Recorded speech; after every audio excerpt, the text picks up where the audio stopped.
Hey everybody, Drew here from Pella Cars. Super excited to bring you guys this beautiful 2012 Toyota Highlander all the way up from Baltimore, Maryland. This car looks about a year old underneath because it hasn't been exposed to Rochester's harsh winters.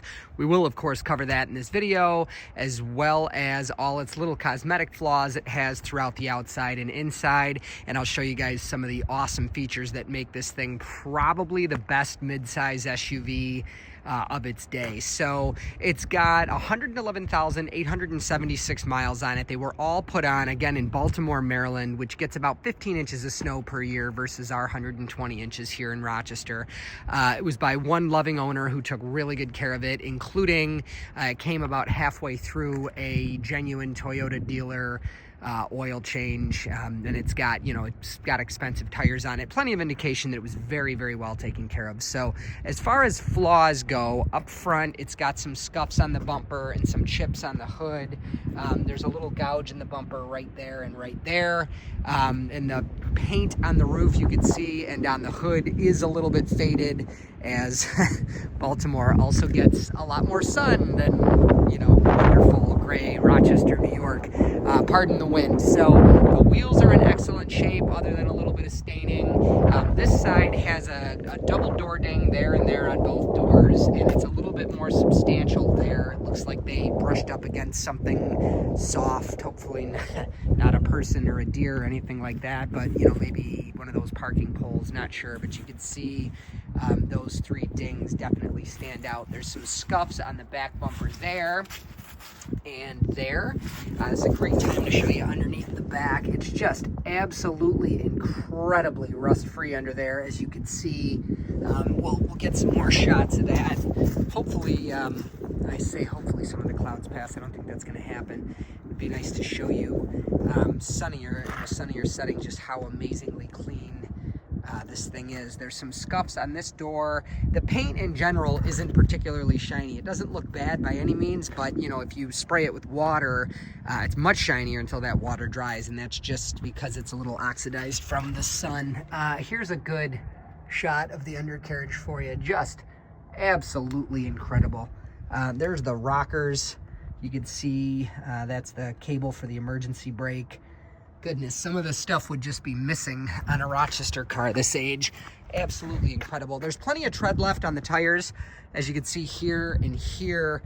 At least half. If that's not enough for you and that's a deal breaker, do reach out and we could work through that. It's just, the amount of tread that it has is, definitely consistent with a used car. But again, we want you to be happy, so reach out and we can work through new tires if that's what you require.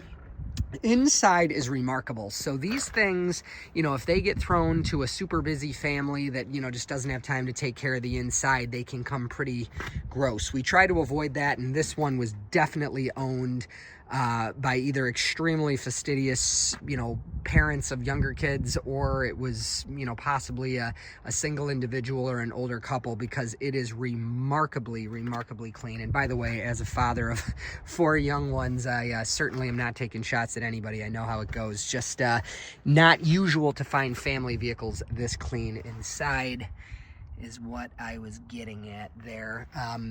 Let's see here, and there's this seat, just absolutely incredible. The cup holders do have some blue stains in them. Not sure exactly what that is. There's more cup holders here, by the way. The center console's huge. These commonly fail. This one was split, especially in Southern cars, and it's been replaced, as you can see. Super clean inside there. There is more storage and more charging, as well as an aux port here. There was a little mark, there it is. That's from like a phone mount or something like that, unfortunately.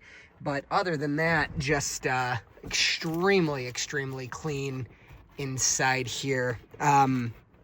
Let's take a look. It's got some pretty incredible features, and that's where we'll kind of get into a little bit of review content. One, in Rochester, this is awesome. This is heated windshield wipers. So there are heating elements. That's a good time to point out there's a little stone chip in the windshield there. There's heating elements, which are very hard to see. You see these lines here? There's like a little line and then a big line. Those are actually heating elements on the glass, so your windshield wipers don't freeze up. Just absolutely incredible and thoughtful. It's got a really good stereo, and you know, like all of our cars, I try to mention this in all the videos.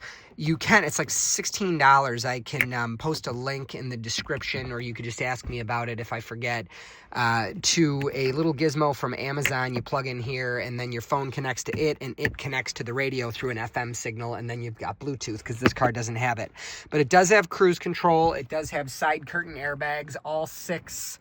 I believe all 6, at least the middle row and the front rows. Outboard passengers have an airbag that comes down and protects their head from the glass. Both front passengers have an airbag that comes out from this bolster and protects their hips and ribs. And then the driver, they even went as far as to put an airbag down here to protect your knees from hitting there. And of course, it has an airbag for the passenger and the driver's face. It does, of course, also have keyless entry. So where this car gets absolutely awesome, and as you see here, very, very clean inside, which goes back to, again, not picking on anybody, especially a father of 4 small kids. It is quite likely that this was, you know, older folks, or again, extremely fastidious people that owned this, because it doesn't even look like it's been used. So the third row in these cars, this is the best one of the era, in my opinion. Nowadays, you know, a lot has changed and these cars are all a lot more convenient, but this one's fantastic for the era. So first and foremost, you've got access here to the third row, which has its own floor mat, and everything is clean back there. As you see, there's not a huge amount of cargo space behind that third row, but given the size and the efficiency of the vehicle, it's impressive still.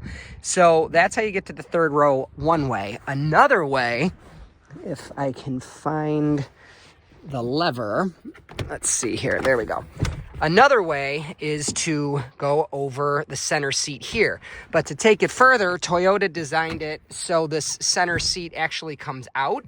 And that's the way I like to use it. So it has captain's chairs here. It does it relatively, let's see here, tough to do with one hand.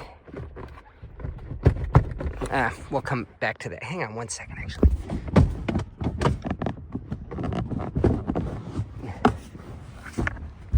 Pardon the dead airspace there, but so that comes out. It's a 2-hand job, but it comes out relatively easily, and it stows inside here where you have this cup holder center console gizmo. And these, if you look up close, they have grippies on them. They're designed to be kind of like steps to get in the third row. So as I've mentioned twice already, and pardon beating the dead horse here, but I have 4 small ones myself, and I find the captain's chairs to be the absolute best thing for a family with, you know, kids that constantly use the 4th row, because they're able to just walk back there and get themselves in their seats or their car seats, and nobody has to move another seat to do it. So super convenient and handy. This side does not slide forward. It does just fold down like that. And speaking of folding down, we will go to the third row, which is also remarkably clean. When you pull this tab, the headrest flops down on its own, and you can just push this seat forward like that, and so you can see. And of course, that one folds flat too. Now you've got easily you could bring home, you can't bring home, like, I don't believe 8-foot long sheets of like plywood, but you could absolutely fit a decent amount of, you know, for like a small Saturday project, 8-foot lumber. You just put something over the center console and of course drive carefully and tie it down. There are tie downs back here, but you could fit lumber in here. You could fit a dresser in here. I mean, there's not much reason for a pickup truck in the family unless you need to tow or haul very heavy things. There is an insane amount of useful space in this thing, and as you see there, the cargo area is again very clean. So I'm going to take you guys for a ride. Before we do, we'll pop the hood and show you under there. It's the Toyota's 2GR FE. It's a 3.5 liter V6. This engine came out in 2004 for the 2005 model year in the Toyota Avalon, with an 80% increase over power in the previous motor, which was a 3.3 or 3.0 liter, depending on which Toyota you bought. This engine's fantastic. It had some kinks they had to work out early on, but they were all resolved well before 2010, and this is, of course, a 2012. It's a marvelous motor. It's in every V6 Toyota and Lexus, with a very few exceptions, used this engine or the 2.5 or very rare 3-liter variant of it, the GR V6. Just an absolutely wonderful, wonderful engine. It is 4-wheel drive, and it has this 5-speed automatic. Let me just double check that. Yep, 5-speed automatic. So being that it is that 5-speed, that's a particularly reliable transmission as well. This thing is very powerful, much more so as an owner of the 3.5 with the 5-speed automatic and Honda Odyssey and Pilot, former owner, I can tell you this is much more powerful and a decent bit smoother. Let me get you up to some speed here. So we're already going 50 miles per hour. I'm gonna take my hands off the wheel for the rest of this, and I'll get on the brakes hard. As you see, no shakes, no shimmies, no pulls, nothing. It drives like a perfect brand new car. And again, the engine and transmission are particularly smooth and just very well executed in this car. Another thing to keep in mind is this vehicle is predominantly front-wheel drive, meaning that when you're on dry pavement or light snow or whatever, and it doesn't need to be 4-wheel drive, it's the front wheels that power it. And there's a drive shaft to the back, the back wheels, the back differential, which would be a high voltage cable and an electric motor in the hybrid version, by the way, but this is gas only, so it has a drive shaft. And that drive shaft is always spinning, but the moment it needs the back tires to kick in, through basically an electro-reactive viscous fluid, those back wheels instantly engage, and that's with a fraction of a rotation of the front tire slipping, the back wheels kick in. This is phenomenal in the snow, just absolutely wonderful, which is ironic because it's a Southern car, but I guess they just came that way, right? It is also it has, of course, anti-lock brakes and all that jazz as well. But again, the 4-wheel drive system in this is just fantastic, and it's particularly efficient because it's only there when you need it. So anyways, I'm Drew. If you've seen enough and you want to buy this car, you can do so online, or you can just call me directly, 585-771-0111. We would love to meet you in person. You could also use either one of those to set up a test drive and come check out the car for yourself. We are shooting off-site right now. This is not at our office. Our office is way off the beaten path, just outside of the village of Brockport, New York, where there's plenty of side roads and open space for you to test drive. So anyways, I hope this video was helpful, not just for this car, but your car shopping in general. And if you loved the video, by all means, please give it a thumbs up. You could also subscribe to this channel. The only thing it's used for is videos like this. So if you find them entertaining for whatever reason or helpful, by all means, do subscribe. And really grateful for your time and hope to meet you soon. Thank you. Bye.